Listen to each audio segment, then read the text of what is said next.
বন্ধুগণ নমস্কার। প্রথমে আপনাদের অনুরোধ করি আপনারা আমার চ্যানেলটি সাবস্ক্রাইব করবেন এবং ভিডিওটি লাইক করবেন। 28শে জানুয়ারি ইউরোপের 6টি দেশ তাদের অর্থনীতিবিদরা এবং অর্থমন্ত্রীরা তারা একটা মিটিংয়ে বসেছিল এবং সেই মিটিংয়ে তারা কতকগুলো গুরুত্বপূর্ণ সিদ্ধান্ত নিয়েছে।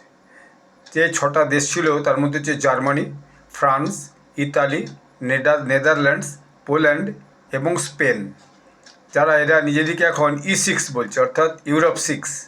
এখন এদের কাছে এখন যে সবচেয়ে বড় চ্যালেঞ্জ হয়েছে সে হচ্ছে এখানকার যে অর্থনৈতিক মন্দা, সেই মন্দাটা তাদেরকে ভীষণ চ্যালেঞ্জের মুখে ফেলে দিয়েছে। ফলে তারা এখন চাইছে যে বাজার দরকার, পুঁজির দরকার এবং নিজেদের মধ্যে ইউরোর মাধ্যমে পেমেন্টটাকে সুনিশ্চিত করা, অর্থাৎ ডলার পেমেন্টকে অ্যাভয়েড করা এবং প্রতিরক্ষা খাতে বিনিয়োগ করা, যাতে নিজেদের অস্ত্রশস্ত্র উৎপাদন হয় এবং প্রতিরক্ষা খাতে নিজেরা আরও বেশি শক্তিশালী ওঠে, বিভিন্ন মিসাইল, বম ইত্যাদি ইত্যাদি তৈরি করতে পারে। এবং গুরুত্বপূর্ণ যে খনিজ পদার্থ বৈঠক, খনিজ পদার্থ ওই বৈঠকে সেটা নিয়েও খুব আলোচনা হয় যে এই যে খনিজ পদার্থ সেগুলো কোথা থেকে পাওয়া যাবে বা কী করা যাবে। এখন এর পিছনে যে কারণগুলো হচ্ছে সেটা হচ্ছে ইউক্রেন রাশিয়ার যুদ্ধ। ইউক্রেন রাশিয়ার যুদ্ধে ব্যাপক ক্ষতি হয়েছে ইউরোপিয়ান ইউনিয়নের। দ্বিতীয় হচ্ছে আমেরিকা অবিরত বিভিন্নভাবে ইউরোপের সমালোচনা করছে, ইউরোপের নেতাদের সমালোচনা করছে। এরবার হচ্ছে চীনের সঙ্গে একটা ব্যাপক প্রতিযোগিতা চলছে, অর্থাৎ চীন এই উৎপাদন এবং বিক্রি তার উপর ভয়ানক প্রতিযোগিতা শুরু করেছে। এগুলো তাদের কারণ হচ্ছে যে তাদের এত বেশি অর্থনৈতিক মন্দা হচ্ছে।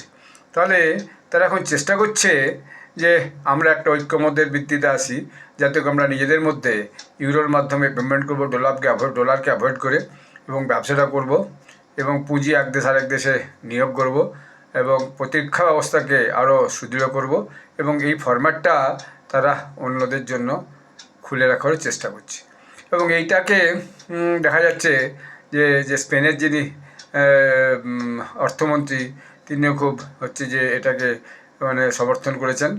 তার বাদ দিয়ে যদিও দেখা যাচ্ছে যে পোল্যান্ডের যিনি অর্থমন্ত্রী এবং প্রধানমন্ত্রী তারাও বলেছেন এটা এখন আমাদের কাছে অপরিহার্য, এটাকে যত তাড়াতাড়ি সম্ভব এটাকে ত্বরান্বিত করতে হবে। যদিও বলা হচ্ছে যে একটা সমস্যা তো সেটা হচ্ছে ইউরোপিয়ান ইউনিয়নের যে ছোটো ছোটো দেশগুলো, সেই ছোটো ছোটো দেশগুলোকে এরা সরিয়ে দিয়েছে। ফলে নিজেদের মধ্যে একটা যে বিভক্ত হওয়ার একটা ঝুঁকি কিন্তু দেখা দেবে। যদিও আমেরিকার ন্যাটো সেক্রেটারি জেনারেল এটা সমালোচনা করেছে, ইউরোপ যদি মনে করে তারা আমেরিকা ছাড়া নিজেদের নিরাপত্তা বজায় রাখতে পারবে, তো তারা দিবা স্বপ্ন দেখছে। ধন্যবাদ।